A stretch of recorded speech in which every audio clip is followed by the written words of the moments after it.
بنات کون چلا رہے ہیں؟ السلام علیکم ورحمۃ اللہ وبرکاتہ۔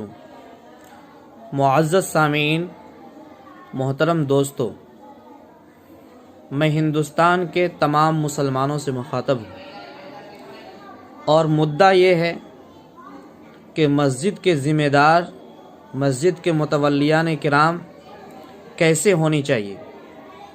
مسجد کے جو امام ہیں، امام کے وہ رہنما ہیں یا امام کے مالک ہیں۔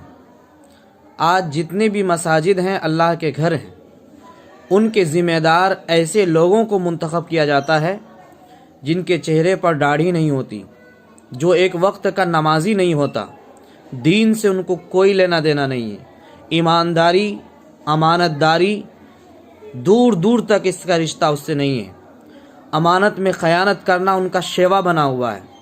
ایسے لوگ منبر کا ذمہ دار اپنے آپ کو سمجھتے ہیں اور وہ مسجد کا اپنے آپ کو مالک سمجھتے ہیں، حالانکہ مسجد کا مالک صرف ایک اللہ ہے۔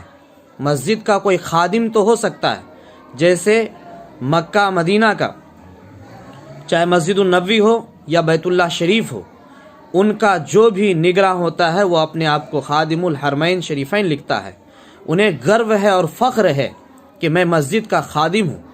لیکن یہ ایشیا کے جتنے بھی مساجد ہیں، اکثر مساجد کے اندر جو متولیان کرام ہیں، مسجد کے سیکریٹری اور صدر ہیں، وہ ایسے لوگ ہیں جو بالکل نکمے ہوتے ہیں، جو صرف راجنیتی کرنا جانتے ہیں۔ مسجد کے باہر کھڑے ہو کر امام کے بارے میں پوچھتے ہیں وہ نماز پڑھائیں یا نہیں پڑھائیں، اور خود مہینہ میں 4 دن نماز پڑھتے ہیں، جمعہ نماز پڑھتے ہیں۔ اور کیا میں ایسے متولیان سے پوچھنا چاہتا ہوں، کیا تم عالم کے نگراں ہو، عالم کے تم ذمہ دار ہو، یا نماز کے تم ٹھیکیدار ہو، یا تم اس کا خدا ہو جو تم پوچھتے ہو؟ ہر آدمی اپنا ذمہ دار ہوتا ہے، اپنا نگہبان ہوتا ہے، اپنے دین کی حفاظت کرنے والا ہوتا ہے، اپنے اعمال کو سنوارنے والا ہوتا ہے۔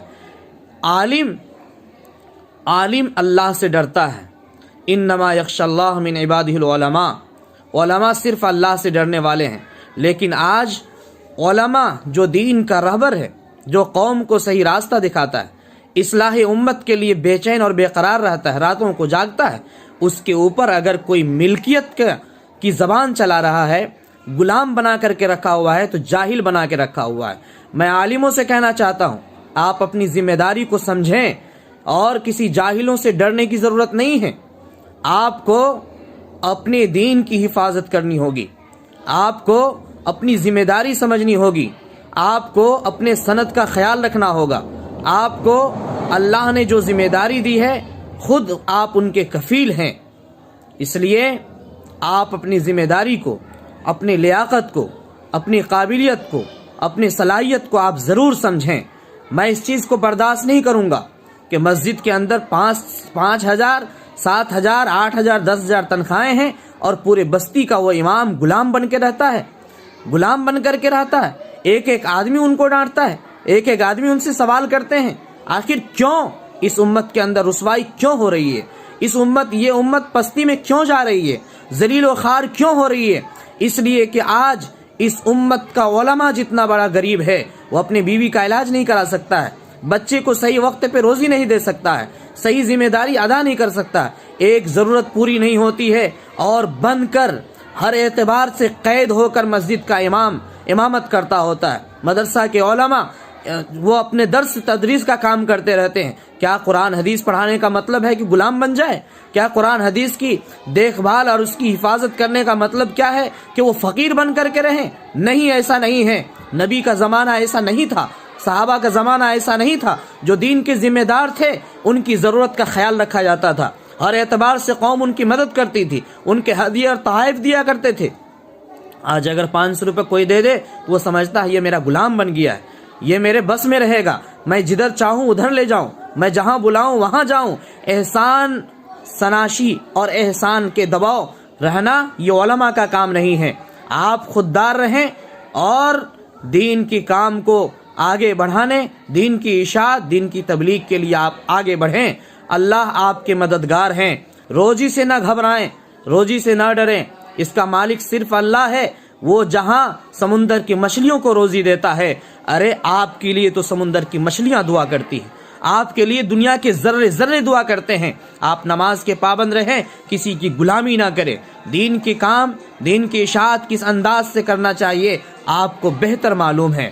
میں متولیان سے مخاطب ہو کر کہنا چاہتا ہوں، آپ اگر مسجد کے نگراں ہیں، مسجد کے خادم ہیں، تو آپ مسجد کی ضرورتوں کو پورا کریں، آپ علماء کو صحیح تنخواہیں دیں، جو ضرورت آپ کی ہے وہی ضرورت ان کی بھی ہے، جو علاج آپ کا ہے وہی علاج ان کا بھی ہے، جو گھر کی ذمہ داریاں آپ کے سر پر ہے وہی ان کی بھی ہے۔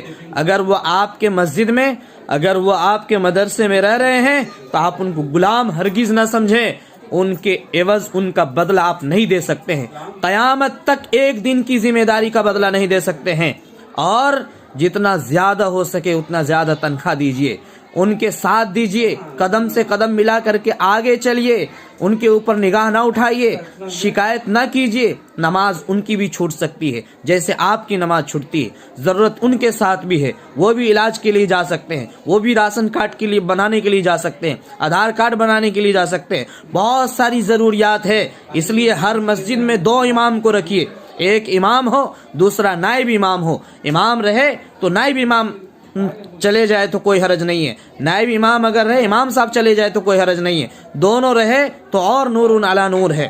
بہرحال ذمہ داری کو اس انداز سے سمجھائیے اور سمجھیے، بہت بڑی ذمہ داری ہے نماز کی، یہ اللہ کا کام ہے، اللہ کا حکم کو نبھانا ہے، اور یاد رکھیں نماز پڑھنا فرض ہے، نماز پڑھانا فرض نہیں ہے۔ نماز پڑھانے کی ذمہ داری اگر کوئی قبول کرتا ہے تو اللہ کا اس پر کرم ہے، اور آپ کو احسان مند ہونا چاہیے۔